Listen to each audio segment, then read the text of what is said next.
বন্ধুরা, কালো ধুঁদরা ফুলের গাছ আপনারা কোথাও দেখতে পেলে তৎক্ষণাৎ তুলে নিন, তাহলে আপনারা সারা জীবন রাজার হালে থাকবেন। হ্যাঁ বন্ধুরা, আপনারা একেবারে ঠিকই শুনুন। স্বয়ং দেবাদিদেব মহাদেব বলেছেন, সমস্ত কষ্টের একটিই মাত্র সমাধান, এই কালো ধুঁদরা শিকড়। বন্ধুরা, এই কালো ধুঁদরা ফুল দেবাদিদেব মহাদেবের অত্যন্ত প্রিয় ধুঁদরা ফুল। বন্ধুরা, এই ধুঁদরা কিন্তু নানান কালারের হয়।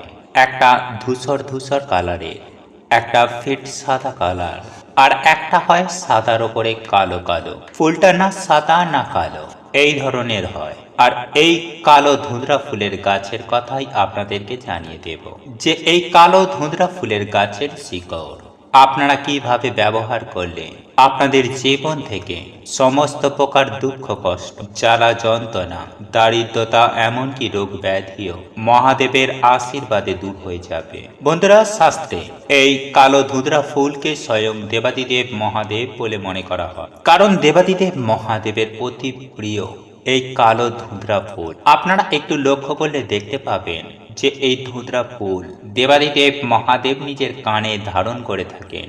এছাড়াও কাল ভৈরব, শনি মহারাজ ও মা কালীকেও এই ফুল নিবেদন করা যায়। বন্ধুরা, যাদের শনির সাড়ে চলছে, ভালো করে মন দিয়ে শুনুন।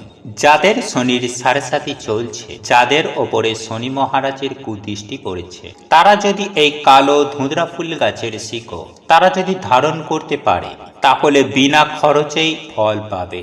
হ্যাঁ বন্ধুরা, কোনো পাথর লাগবে না, কোনো মাদুলি লাগবে না, কোনো অ্যাস্ট্রোলজারকে পয়সাও দিতে হবে না। বন্ধুরা, এই কালো ধুঁদরা ফুলের গাছের শিকড় ধারণ করলে জন্ম ছকে থাকা শুক্র গ্রহ অত্যন্ত স্ট্রং হয়, এমনকি রাহু কেতুও শান্ত হয়ে যায়। বন্ধুরা, যাদের রাহু কেতুর দোষ আছে, যাদের শুক্র গ্রহ খুব দুর্বল, তারা কিন্তু এই কালো ধুঁদরা ফুল গাছের শিকড় শরীরে ধারণ করবেন, তাহলে আপনারা সুনিশ্চিতভাবে খুব ভালো একটা ফল পাবেন। বন্ধুরা, কেউ যদি রাতে সাপের স্বপ্ন দেখে, ভয় করে, ঘুম থেকে জেগে ওঠে, এবং পিতৃদোষ যাদের আছে, কোনো হওয়া কাজ হচ্ছে না, কোনো না কোনো দিক থেকে বাধা আসছে, আটকে যাচ্ছে, জীবনে চলার পথে সব কিছুতেই, সমস্ত ক্ষেত্রে কোথাও থেকে না কোথাও বাধা আসছে, সংসারে একদম আয় উন্নতি হচ্ছে না, কাজ চলে যাচ্ছে, এই সমস্ত সমস্যায় যে সকল ব্যক্তিরা ভুগছে, তারা অবশ্যই এই কালো ধুঁদরা ফুল গাছের শিকড় ধারণ করুন।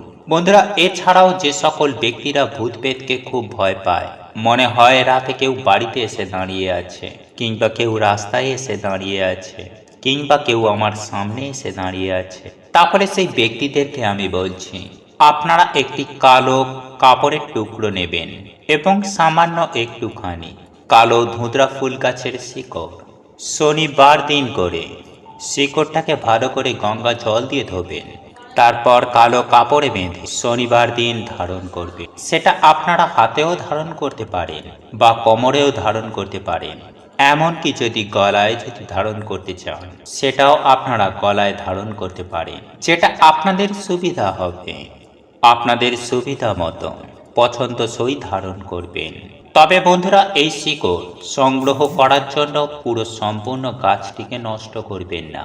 এই গাছটির গোড়ায় সামান্য একটুখানি মাটি খুঁড়ে, তারপর খুবই সামান্য একটুখানি শিকড় আপনারা কেটে নেবেন, কিন্তু ভুল করেও গোটা গাছ উপড়ে ফেলবেন না। এর ফলে দেবাদিদেব মহাদেব আপনাদের প্রতি অত্যন্ত রুষ্ট হবেন, আপনারা মহাদেবের রোষানলে পড়বেন। তাই এই বিষয়টি অবশ্যই মাথায় রাখবেন। বন্ধুরা, যাদের মনে সব সময় ভয় হয়, মন দুর্বল, একটুতেই ভেঙে পড়ে, সমস্ত বিষয়ে খুব চিন্তা ভাবনা করে, তারাও ধারণ করতে পারেন ঠিক একই পদ্ধতিতে। বন্ধুরা, আপনারা প্রত্যেকে জানি যে বাচ্চাদের ওপর খুব নজর লাগে, কিন্তু এই নজর দোষ কাটানোর জন্য শনিবার দিন একই নিয়মে আপনারা এই শিকড় ধারণ করতে পারেন। এছাড়াও যেই সকল ব্যক্তিদের শারীরিক ও মানসিক শান্তি মিলছে না, এই শান্তি পাওয়ার জন্যও এই কালো ধুঁদরা ফুল গাছের শিকড় ধারণ করতে পারেন। বন্ধুরা, এছাড়াও যাদের বাড়ির ওপরে কুপ্রভাব রয়েছে, বাড়ির ওপরে হয়তো কারোর নজর রয়েছে, তারাও এই শিকড় ধারণ করতে পারেন। যদি কেউ আপনার ওপরে হিংসে করে, তাহলে আপনারাও পড়তে পারেন। বন্ধুরা, ধাতুতে বলুন পাথরে বলুন, এই সকল ক্ষেত্রেই 2 নম্বরই থাকে। অনেক টাকা পয়সা নেয় কিন্তু কোনো কাজ হয় না, কেননা সাধারণ মানুষ পাথরকে ঠিক মতো চিনতে পারে না।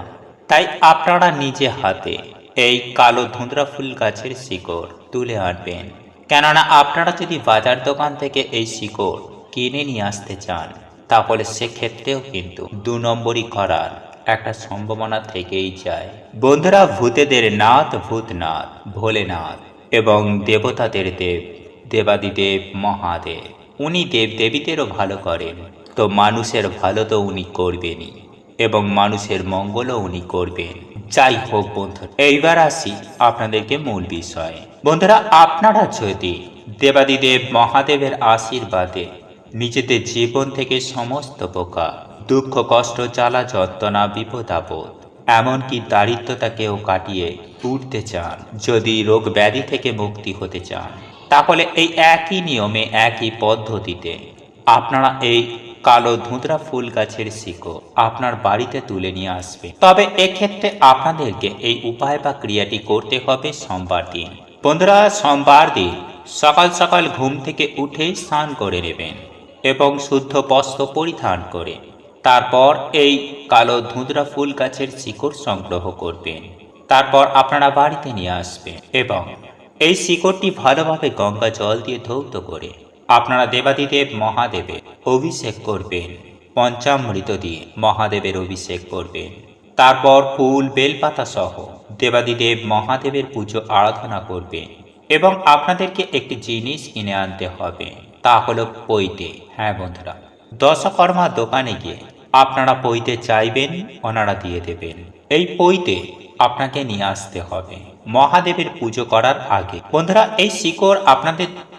এই শিকড় ভালো করে গঙ্গা জল দিয়ে ধুয়ে নেওয়ার পর আপনারা যে পৈতেটা নিয়েছিলেন সেই পৈতে দিয়ে আপনাকে এই শিকড়টিকে ভালো করে গিঁট বাঁধতে হবে। তবে অবশ্যই আপনাদের মনস্কামনা জানাতে বন্ধুরা, 3টি গিঁট বাঁধার পর এই পৈতেটি দেবাদিদেব মহাদেবের চরণতলে রাখবেন।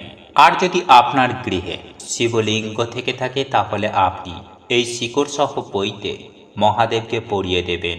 তারপর দেবাদিদেব মহাদেবের পুজো আরাধনা করবেন, আরতি করবেন, ধূপ জ্বালাবেন, দীপ জ্বালাবেন। তারপর ফুল বেলপাতা দিয়ে আপনার হৃদয়ের অন্তর থেকে মহাদেবের পুজো আরাধনা করবেন এবং সর্বোপরি মহাদেবের একটি মন্ত্র জপ করবেন। যদি কোনো মন্ত্র জানা না থেকে থাকে, তাহলে অন্তত পক্ষে ওম নমঃ শিবায় এই মন্ত্রটি অন্ততপক্ষে 21 বার হলেও জপ করবেন এবং আপনাদের মনস্কামনা জানিয়ে মহাদেবের কাছে প্রণাম জানাবেন। বন্ধুরা, তারপর পুজো আরাধনা হয়ে যাবার পরে আপনারা ওই পৈতে মহাদেবের কাছ থেকে নিয়ে আপনারা নিজেদের হাতে ধারণ করবেন। ছেলেরা হলে ডান হাতে এবং মহিলারা হলে বাম হাতে ধারণ করবেন। তবে এই উপায় বা ক্রিয়াটি করার জন্য আপনাদেরকে কিন্তু সোমবার দিন নিরামিষ আহার গ্রহণ করতে হবে। কোনোভাবে কোনো পরিস্থিতিতে আমিষ খাবার খাওয়া যাবে না। সেই সঙ্গে সঙ্গে আপনারা কোনো মরা বাড়িতে যেতে পারবেন না, কোনো অছুঁচ বাড়িতে যেতে পারবেন না, কর্মস্থান বা শ্মশান ঘাটে যেতে পারবেন না, কেননা এই শিকড়ের গুণাবলী নষ্ট হয়ে যাবে। তাই এই বিষয়গুলি অবশ্যই মাথায় রাখবেন, তাহলে দেবাদিদেব মহাদেবের আশীর্বাদ আপনারা অবশ্যই পাবেন এবং আপনাদের জীবন থেকে সমস্ত প্রকার দুঃখ কষ্ট দূর হয়ে গিয়ে জীবনে সুখ শান্তি সমৃদ্ধি থাকবে। বন্ধুরা, আপনাদের এই ভিডিওটি যদি পছন্দ হয়ে থাকে, তাহলে ভিডিওটি লাইক করুন, কমেন্ট করুন এবং বন্ধুদের সাথে শেয়ার অবশ্যই করুন। মনে রাখবেন, আপনার একটি শেয়ার অনেক মানুষকে উপকৃত করতে পারে। এবং আপনি যদি নতুন হয়ে থাকেন, তাহলে চ্যানেলটি অবশ্যই সাবস্ক্রাইব করবেন এবং পাশে থাকা নোটিফিকেশন বেল আইকনটি ক্লিক করবেন এইরূপ নিত্য নতুন ভিডিও সবার আগে দেখার জন্য। ঈশ্বর আপনার মঙ্গল করুক। আপনি সুস্থ থাকুন, ভালো থাকুন।